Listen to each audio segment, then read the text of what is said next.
Bienvenidas y bienvenidos a un nuevo episodio de Ciudadanas de Primera. Hoy tenemos de invitada a María Fernanda Aguirre, quien es la directora ejecutiva del Green Building Council Chile y presidenta de la región de América del World Green Building Council, la cual es una organización sin fines de lucro que tiene como objetivo promover e impulsar la construcción y el desarrollo sostenible. María Fernanda es además de profesión arquitecta y su área de expertise es la construcción sostenible o construcción verde como también se le conoce. María Fernanda es además profesora de magíster en construcción y es además feminista. María Fernanda, ¿cómo te encuentras hoy? Hola Diana, ¿cómo estás?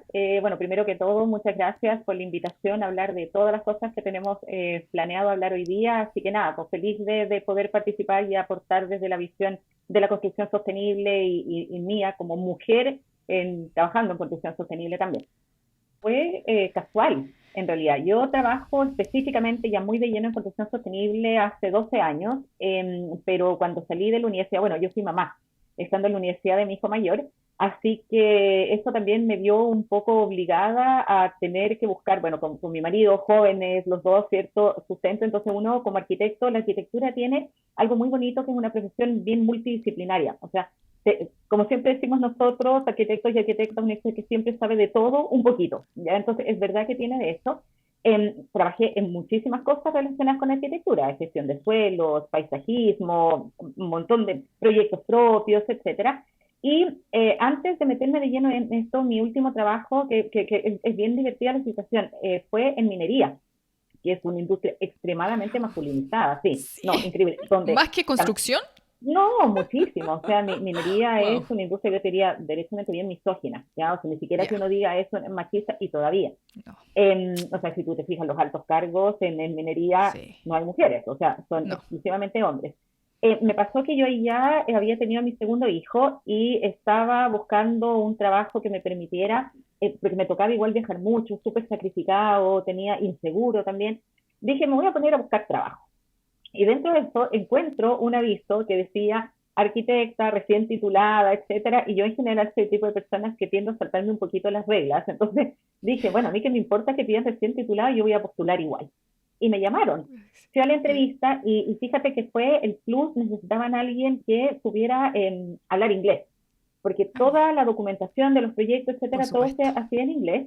Ujú. Y yo estudié en colegio bilingüe y en un momento, no en Chile, en Ecuador, pues en mi ecuatoriana, hijo de mamá chilena y papá ecuatoriano, y quedé. Y fue una cuestión que fue amor a primera vista. O sea, de verdad descubrí un mundo que no había descubierto antes porque hace años atrás en la universidad la verdad es que eran muy poquitos lo que te... O sea, yo tuve un ramo de sustentabilidad un año y muy por encima y fue de verdad como descubrir un mundo completamente nuevo. Me enamoré. María Fernanda, y me gustaría saber un poco también de tu experiencia como estudiante de arquitectura, porque tengo entendido que las mujeres en arquitectura y en construcción son todavía muy poquitas, todavía muy poquitas. El dato que manejo es que alrededor de 20% de los arquitectos en el mundo son mujeres y que en la industria de la construcción las mujeres son solo el 14% de los cargos profesionales y solo cerca de un 1% de los puestos en faena. ¿Cómo fue tu experiencia como alumna de arquitectura? ¿Cómo fue eso? Tengo, Entre fíjate que muchos hombres. experiencias bien rudas como alumna. A ver, Ya. efectivamente nosotros en la escuela éramos, yo estudié en la UTEM, una escuela bien chiquitita, que estaba no hace mucho, yo soy la tercera generación de arquitectura en la escuela, entonces una escuela todavía muy pequeña que nos conocíamos mucho entre los 3 primeros años. Y pasó que yo te diría que era bien paritario en el sentido de que había más hombres, pero también habíamos ya varias mujeres. Pero este tema del machismo en la arquitectura data de siempre. O sea, Mm, la arquitectura es una profesión, Diana, donde hay mucho ego, y sobre todo mucho ego mm, masculino, hasta el día de hoy. Y ujú. pasaba mucho que, por ejemplo, la mayoría de mis profesores eran hombres, no eran mujeres, Sí. de todos los ramos en general, sobre todo taller, que es el ramo más importante, etcétera. Y si bien obviamente había una cantidad de mujeres que casi equiparaba a la de hombres, el trato no era igual. Yo no sé si me lo vas a preguntar después, pero yo, como te comentaba, yo soy mamá de la universidad y tuve una experiencia muy, muy terrible. O sea, mi hijo mayor, Joaquín, no nació, bueno, tuvo problemas bronquiales, que después se le pasaron obviamente con los años, pero se enfermó mucho durante su primer año de vida, por lo tanto yo tuve que Ya. faltar a clases, entregar las cosas online, etcétera, y me dieron la posibilidad de entregar un trabajo de taller como en una especie de escuela de verano, algo así. Y fui con mi trabajo y fíjate que el comentario que recibí de uno de los profesores fue por qué mejor yo no me dedicaba a ser mamá y a maternar si no era capaz de mantenerme en la escuela.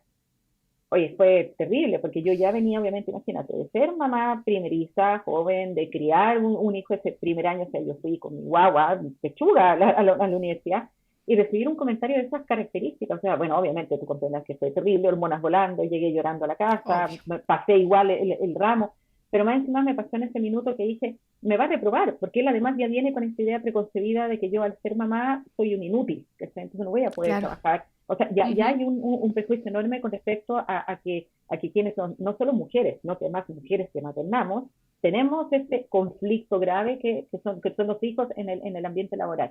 Te puedo decir que en el caso de arquitectura es efectivamente una carrera de primero mucho ego y después que Ujú. sigue siendo muy masculinizada, aunque, por ejemplo, hay un movimiento dentro del Colegio de Arquitectos que se llama Mujeres Arquitectas. Justamente, fíjate, porque pasa, es súper bueno, que pasa, por ejemplo, que muchos de los arquitectos destacados trabajaron con sus propias esposas o mujeres, pero ellas nunca recibieron el crédito por el diseño de proyectos que son súper premiados. Entonces, Sí. mujeres, que no te voy a dar los nombres, pero no solamente en el extranjero, en Chile también ha pasado mucho. Entonces, les ha costado muchísimo más abrirse camino que los hombres, o han sido completamente invisibilizadas por sus pares masculinos. Pero sí me pasó, por ejemplo, que uno de mis primeros trabajos fue en la Dirección de Arquitectura del Ministerio de Obras Públicas, en donde tenían la mayoría de los cargos administrativos eran mujeres, y en el caso de nosotras, por ejemplo, la mayoría de mujeres eran dibujantes, no eran las arquitectas que estaban a cargo de los grandes proyectos del MOB. Claro. Entonces, eso fue entretenido porque uno empieza como a mirar, seguramente no con el mismo espíritu crítico de hoy en día, pero empiezas a mirar Ujú. que el chancho no está bien repartido, porque definitivamente Ujú. para mujeres profesionales las cargan con cargos administrativos, sino con la responsabilidad de Mm. diseño de proyectos. Pero sí, dentro de mis experiencias laborales, lejos el que te comenté en minería fue el desafío más grande relacionado con este mundo súper, hiper masculinizado versus lo que pasó después, porque cuando me fui a sustentabilidad, cuando descubrí este mundo nuevo, también me pasó que fue la primera vez en toda la industria en la que yo, porque trabajé obviamente en un montón de cosas, que descubrí que había más protagonismo femenino, ya incluso hace 12 años atrás. María Fernanda, ¿y por qué crees que hay todavía tan pocas mujeres en el área de la construcción? ¿Crees que es por el temor de las mujeres al ambiente todavía muy masculino? ¿O quizás es algo más? ¿O quizás la industria en sí no logra cautivar a las mujeres por otro motivo?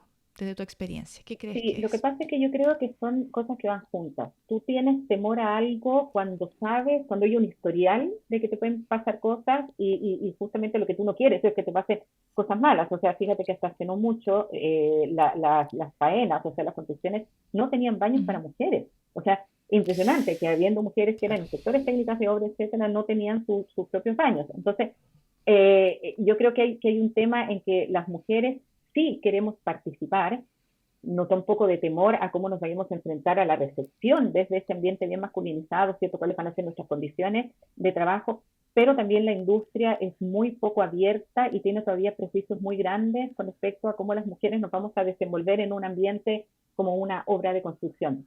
Cuando en realidad somos perfectamente capaces de ponernos overol, bototo y subirnos un montón de Ujú. partes. O sea, yo siempre digo, nuestro cuerpo está diseñado para traer otro ser vivo al mundo. O sea, no me va a detener una obra, ¿te fijáis? Pero, o Por sea, por favor, supuesto. tú y yo somos Me mamás. encanta Entonces, eso. María Fernanda, entonces, ¿ha ido avanzando el tema de la sí, participación femenina en la construcción en Chile o en sí. nuestra región? ¿Ha ido Y, avanzando y desde... ¿sabes qué? De hecho, se ha ido avanzando, ha sido justamente con la aparición de la sostenibilidad. Diría que eso ha sido justamente una de las variables que ha Ah, ayudado ya, a ya, que ya. nosotros siempre decimos que la sostenibilidad debería ser un tema ético en el quehacer Sí. profesional, no un electivo, ¿ya?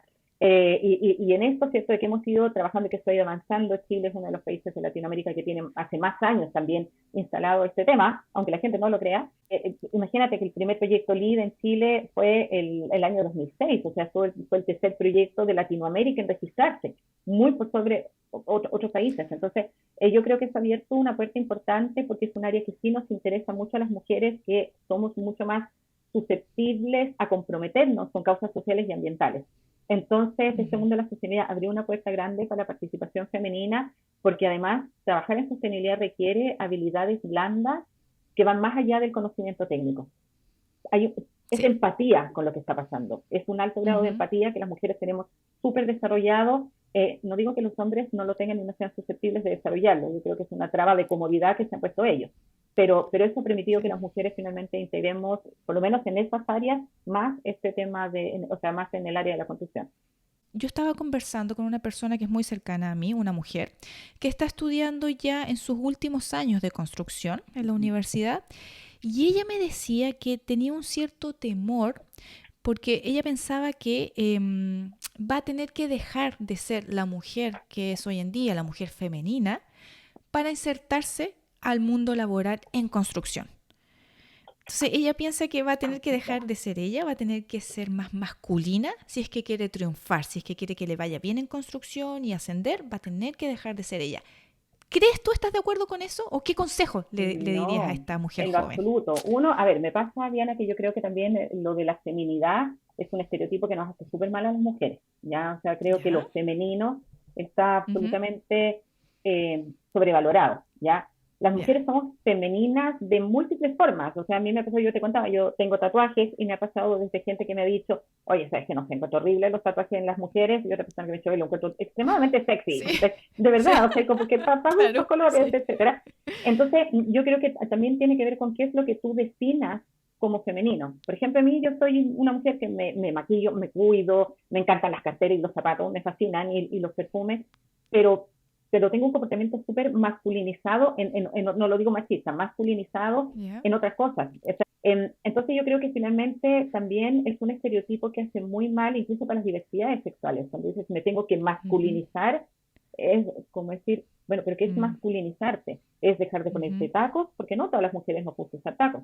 Es Ujú. dejar de usar falda, no todas usamos falda, yo no uso falda. Entonces, hay como muchas cosas que yo creo que ese es justamente el prejuicio que yo creo que viene instalado de la educación universitaria y que nos hace muy mal. Tú en el mundo de la construcción te encuentras mujeres que son extremadamente femeninas, entre comillas, Ujú. otras que no lo son tanto, otras que definitivamente no lo son, pero eso tiene que ver con una elección. No porque ella necesite Ya. hacer eso para adaptarse, porque de verdad que no te vas a encontrar con eso tampoco en obra. O sea, claro, si vaya ahora, no vaya a ir con tacos, pues si va a ir ahora necesitas ir con zapatos de Claro, porque no es seguridad, cómodo, más que etcétera. nada por un tema de comodidad, Y ¿cierto? de Sí, seguridad, porque las condiciones claro. son peligrosas, tiene que Seguridad. primar la seguridad. Y a mí me pasa, Diana, que también, o sea, yo transité, fíjate, por un tema, yo creo que se lo va a hacer mucho a ella, de, por ejemplo, desempeñar un cargo ejecutivo y ir a reuniones, y yo, lo primero que decía, yo no me voy a disfrazar de algo que yo no soy. Yo llegué Ujú. aquí por mis capacidades, no porque fuera, no sé, modelo de Victoria's Secret, porque al final todas envejecemos y a todas nos va a ganar la máquina y le da. Entonces, Por yo, fíjate que en supuesto. un minuto a mí me pusieron hasta un coaching, que en un minuto me dijo, bueno, me dijo el tema de la ropa. Y yo le dije, esto no es un baile de disfraces. Esta soy Mm. yo, así me visto, así me veo.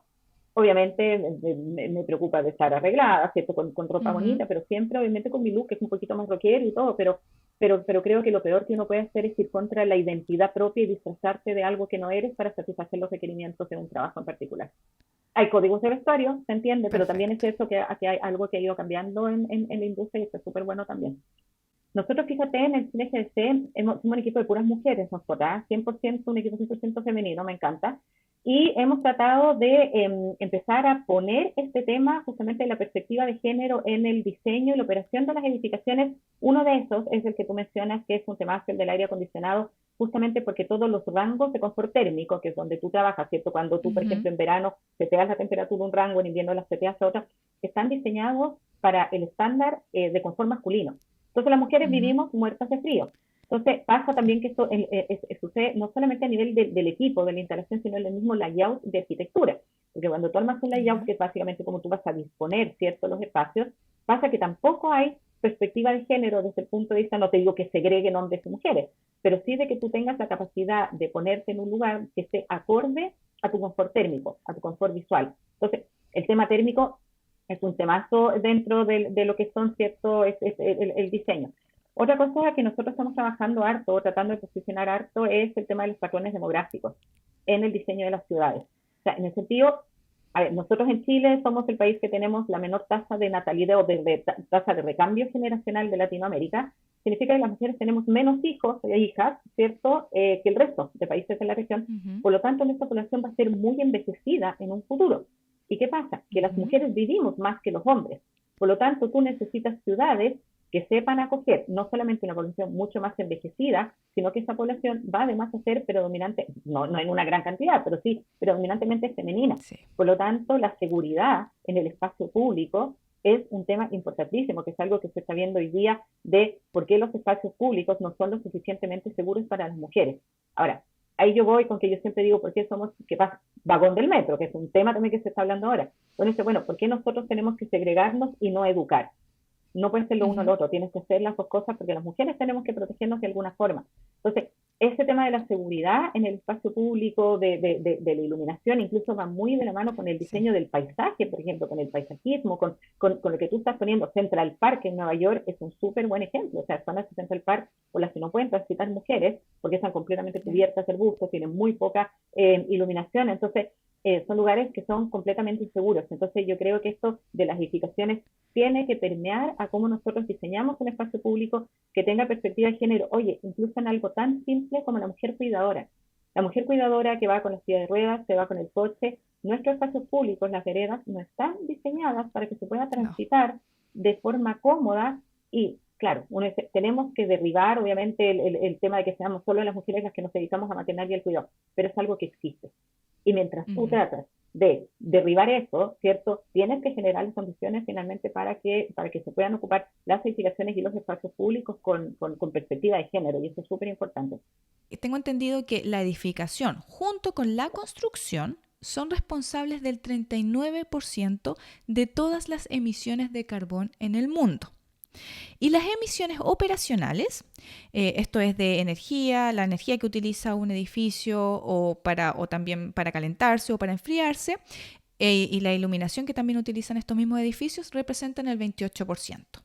Y el 11% restante proviene de las emisiones de carbón incorporadas que están asociadas con los materiales y los procesos de construcción a lo largo de todo el ciclo de vida del edificio. Además, algunos estudios también apuntan a que la construcción es la responsable del 40% de los desperdicios que hay en el mundo.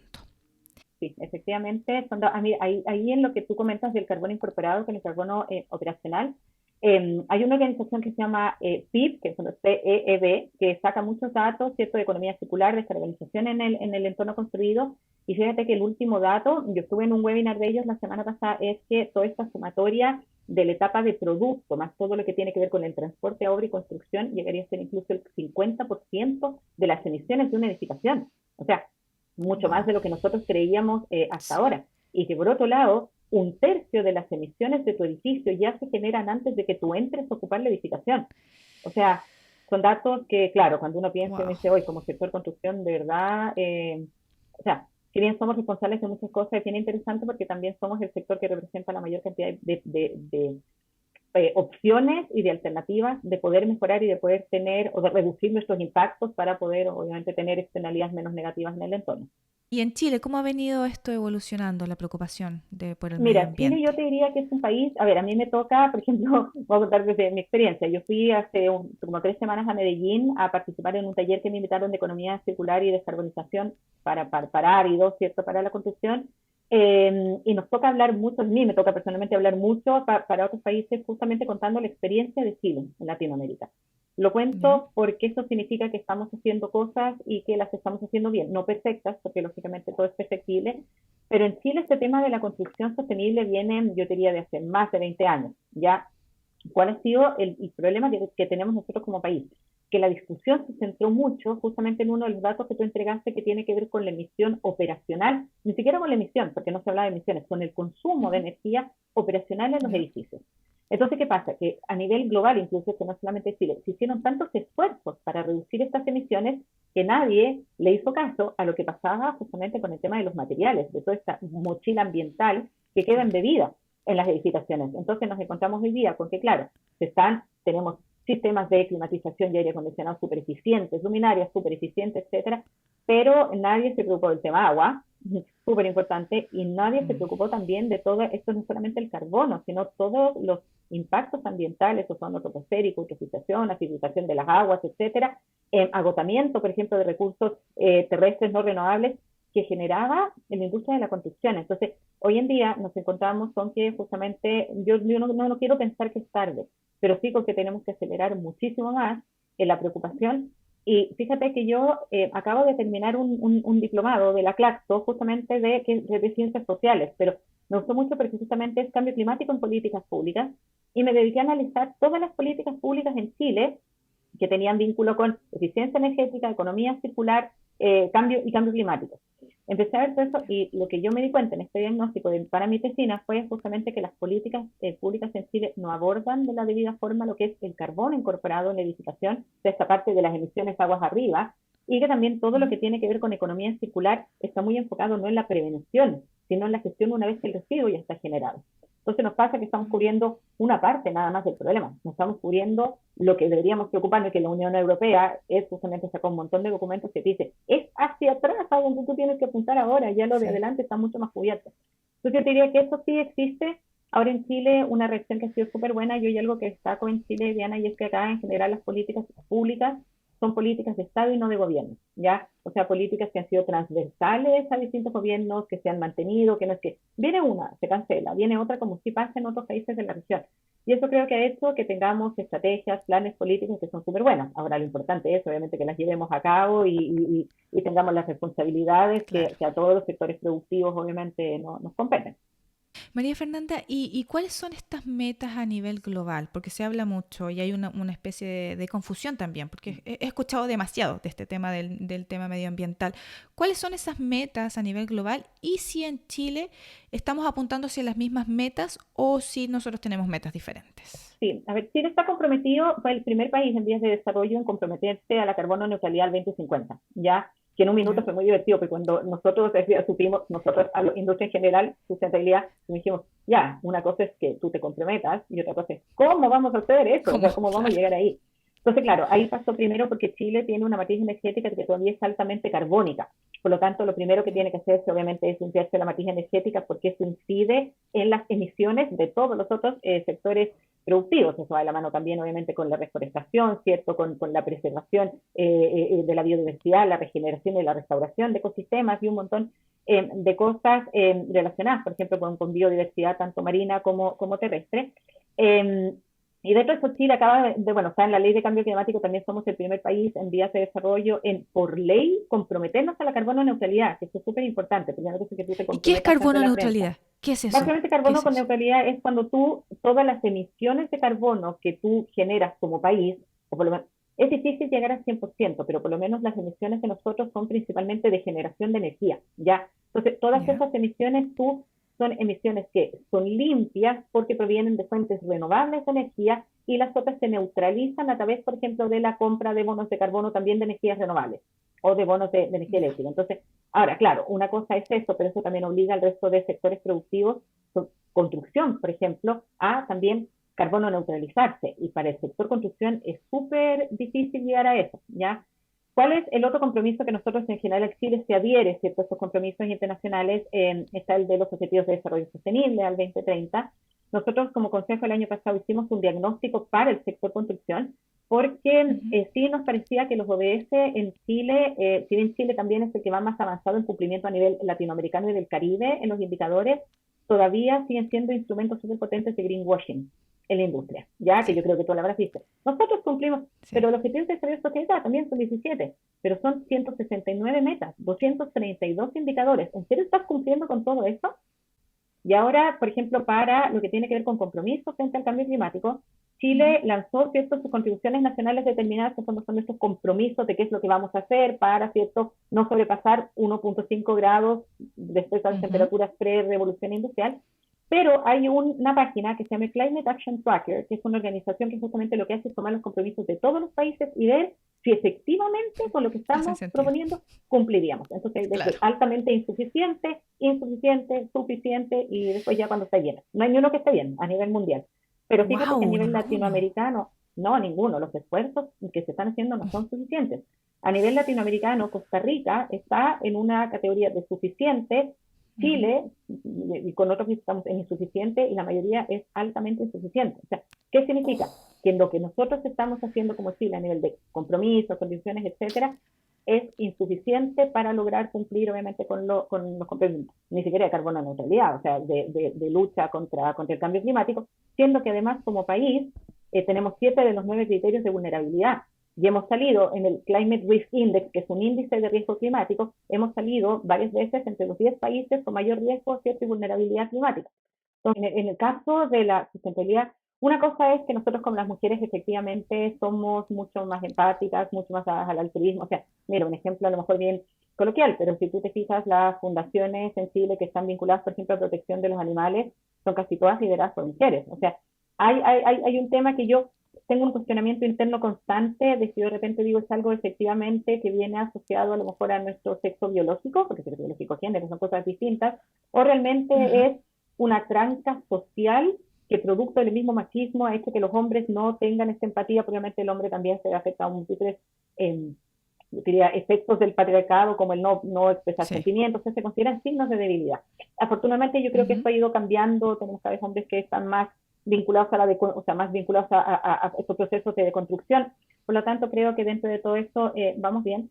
Pero en el tema, más allá de eso, a mí me gustaría abordar justamente lo que es la brecha en la ciencia. Porque realmente existe la ciencia del clima. O sea, todo lo que nosotros Ujú. trabajamos en sostenibilidad proviene de información basada en ciencia. Y en el mundo de la ciencia, la brecha de género es enorme. Entonces, cuando tú tienes mujeres, porque hoy en día, por ejemplo, nos encuentran mujeres en lo que son, ¿cierto?, el área de la sostenibilidad en distintas industrias, se encuentran muchas mujeres que son gerentes de sostenibilidad, gerentes de recursos humanos, con visión de sostenibilidad, etcétera, pero son cargos que tienen que ver más con el tema social, que estamos hablando, con el tema de esta empatía, que tú puedes desarrollar, etcétera. Pero tenemos muy pocas mujeres ocupando cargos que tienen que ver con ciencia para sostenibilidad. Entonces, yo creo que es ahí donde está esa brecha. Los que decía somos consejos privados, ya que somos todos conformados por empresas, que son las que constituyen los directorios, etcétera, y siempre quienes lideran estas empresas son hombres. Por lo tanto, obviamente los que en sus inicios tuvieron un enfoque muchísimo más masculino, por lo tanto, los gerentes técnicos o los directores que se contrataban también eran hombres. Entonces, eso efectivamente empezó así.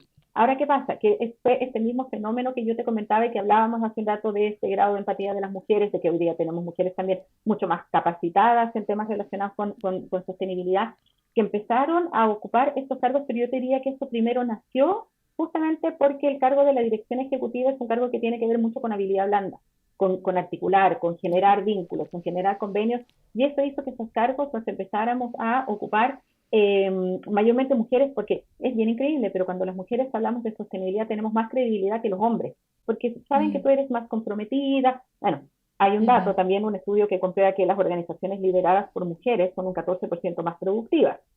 Lo cual, en el caso de los GBCs, es súper interesante porque efectivamente los Ujú. GBCs que tienen mayor rango de madurez a nivel, voy a hablar de nivel de Latinoamérica, son los GBCs liderados por Ujú. mujeres. Perdónenme, a compañeros de otros GBCs, pero efectivamente es así. Entonces son los que Sí. desarrollan mayor cantidad de proyectos técnicos y a nivel de Latinoamérica también la mayoría de los GBCs son liderados por mujeres. Entonces yo diría que esto nació primero. Ahora, el World PVC, que es la matriz de nosotros mundial, ha sido desde el día uno tuvo directoras ejecutivas mujeres, eso sí, desde el día uno. Entonces Ujú. yo creo que el tener esta figura mundial, potente, etcétera, hizo que también eso permeara de alguna forma a lo que son los consejos o las corporaciones locales, en fondo en los distintos países. Sí, es que son hartas cosas. ¿Eh? Yo creo que por un lado está, hoy yo el otro día conversaba con una amiga, muy amigas que trabajamos además en el mismo medio, amigas hace muchos años, y hablamos Ujú. justamente del síndrome del impostor, o el síndrome de la impostora. Yo creo que es algo que nos ataca incluso a mujeres como yo, que mi amiga me decía, no me habría imaginado jamás, porque es increíble, porque realmente uno no lo pareciera, pero yo decía en el interno, yo creo que las mujeres, todavía incluso las que parecemos muy seguras, etcétera, persistimos en esa duda de que a lo mejor no somos tan buenas como creemos, no sabemos tanto como creemos, y que finalmente hay alguien que es tu receptor, que a lo mejor no te está creyendo tanto lo que tú le estás contando, porque a lo mejor no sabes tanto, entonces te das vuelta en este loop eterno del síndrome del impostor. Pero por otro lado creo que finalmente creo que la maternidad está muy estigmatizada también. Siempre hay un dicho que es súper no todas las mujeres maternan, pero sí la mayoría, y ese dicho dicen que esperan que tú seas madre como si no trabajaras y que trabajaras como si no fueras madre, es nunca nada más cierto ha sido dicho, porque la realidad es que es así, o sea, te piden que o sea, hay cero apertura, flexibilidad, por ejemplo, para que tú puedas tirar, y el otro tema de la coparentalidad. Finalmente nosotros tenemos en Chile, Chile es uno de los países de Latinoamérica donde hay mayor cantidad de mujeres criando solas, y un 84% de los papás no pagan pensión alimenticia, son papás ausentes, de papás obviamente que son separados. Entonces, cuando tú tienes eso y tú te ves obligada a elegir entre tu éxito laboral y la maternidad, no fue mi caso, y yo de verdad, eso sí debo decirlo, porque tuve un canal de apoyo increíble y el papá de mis hijos es súper apoyador y apañador y todo, hace su pega finalmente. Yo creo que esa es una de las mayores brechas, o sea, estas trabas que nosotros le ponemos a la maternidad, que hace que las mujeres tengamos que elegir, tengamos que sacrificar. ¿Cuándo fue la primera vez o la vez que mejor recuerdas que te diste cuenta que las mujeres no tenemos las mismas ventajas que los hombres en este mundo? Lamentablemente, que somos todavía tratadas como ciudadanas de segunda categoría. Yo te diría que eso, a ver, yo, bueno, como nací en Ecuador, vivía en un mundo bien burbuja. Ya Ecuador es un país que es muy distinto a Chile, muy pechoño, de hecho, y muy conservador. Yo estuve en colegio de puras niñas, de puras monjas, entonces como que soy bien niña burbuja. Entonces, claro, tú cuando te desburbujizas es cuando te empiezas a dar cuenta finalmente de estos temas. Terminé mi educación en un colegio de puras mujeres, entonces, claro, cuando me tocó salir a la vida profesional, yo te diría que fue ahí, o sea, a la vida universitaria, en realidad no profesional, pero fue mucho antes, sería que fue ahí cuando me empecé a dar cuenta, lo que yo decía, que los profesores, puros profesores hombres, que no trataban de la misma forma a los alumnos que a las alumnas, entonces tú de alguna forma empiezas a ver, tú no sabes cuál es la razón, pero te empiezas a dar cuenta que las cosas son distintas y que eso no está bien. María Fernanda, si por un día fueras una especie de genio superpoderoso, que tuvieses el poder para hacer lo que quieras por un día, ¿qué harías específicamente para las mujeres? ¿Qué mejorarías? Lo primero, la ley de despenalización de la interrupción del embarazo. Creo que todas las mujeres tienen derecho a elegir si desean maternar o no, cuándo desean maternar, en qué condiciones desean maternar. O sea, yo diría que interrupción del embarazo y parto respetado. O sea, el tema de la violencia obstétrica, sobre todo en las comunidades más pobres. Bueno, esto va de la mano también con educación sexual, yo creo que viene como implícito, ¿te fijáis? Pero yo creo que eso, ley, parto respetado, enseñarle a las mujeres a que se empoderen en un proceso que es tan nuestro, que es el traer un hijo o una hija al mundo. Yo creo que esto también es, para quienes hemos pasado por ese proceso, uno se da cuenta que es prácticamente tú entregas tu cuerpo. Que hagan. Y eso no, es volver a esta raíz, entregas tu cuerpo, eres una incubadora finalmente, porque en eso te conviertes. Entonces yo creo que es que las mujeres entiendan que sus cuerpos no son incubadoras, que tu derecho a maternar no necesariamente es la obligación de otra mujer hacerlo. Entonces yo creo que es el trabajo que hemos hablado mucho de la maternidad en esta conversación. Entonces yo creo que este tema es súper importante, que se entienda que la maternidad, no es una imposición social y tampoco es un hecho meramente biológico. Pero obviamente hubo una película que vi hace muy poco tiempo, que fue el año pasado, de hecho, que estuvo nominada al Oscar, que se llama Promising Young Woman, con la Carey Mulligan. Oye, esa película, yo creo que es la película con la que más he llorado en el último tiempo. O sea, encuentro que es una película que deberían verla hombres, mujeres. O sea, yo creo que debería ser cine obligado en los últimos años de colegio. O sea, en ese nivel te digo, o sea, encuentro que es una película increíble. Obviamente, talentos ocultos. Hidden Figures es una película maravillosa, ¿cierto? Estas mujeres afrodescendientes en la NASA. The Wife, con Glenn Close. Yo soy bien amante del cine y de las series, me gustan mucho, que justamente cuenta el proceso de un hombre que se gana un Nobel en ciencia y cómo la mujer finalmente es ella la responsable de que él pudiera haber ganado ese Nobel. Es una película muy buena, se llama The Wife, donde Glenn Close además, al ganarse un premio, hizo un discurso maravilloso también en el agradecimiento a su mamá. Y hace poco vi una película tailor-made para adolescentes, que es en Netflix, se llama Moxie, que justamente también cuenta, ¿cierto?, esto de cómo las adolescentes empiezan a transitar este tema del activismo en el feminismo. Muchísimas gracias por el tiempo que nos dedicaste y por todo tu conocimiento que nos compartiste. Ha sido un agrado conversar contigo, María Fernanda. Muchas gracias. No, muchísimas gracias a ti, Diana, porque en general me pasa que cuando uno le invitan, a mí cuando me invitan a podcast, la verdad es siempre como para temas profesionales, en donde un poco tú o sea, no quiero decir te despersonalizas, pero no eres la mujer hablando, sino la profesional hablando de temas técnicos. Y aquí se agradece cuando esto tiene una visión muchísimo más desde mí como mujer, en un entorno específico, súper masculinizado, y de contar obviamente cómo son las experiencias para las mujeres como yo. Entonces, muy agradecida del espacio, de verdad ha sido súper bueno. Y acá ya nos despedimos de María Fernanda y les digo que si les gustó este episodio, se suscriban al podcast Ciudadanas de Primera y también al canal YouTube del mismo nombre. Los espero en un siguiente episodio la próxima semana. Que estén muy bien. ¡Chao!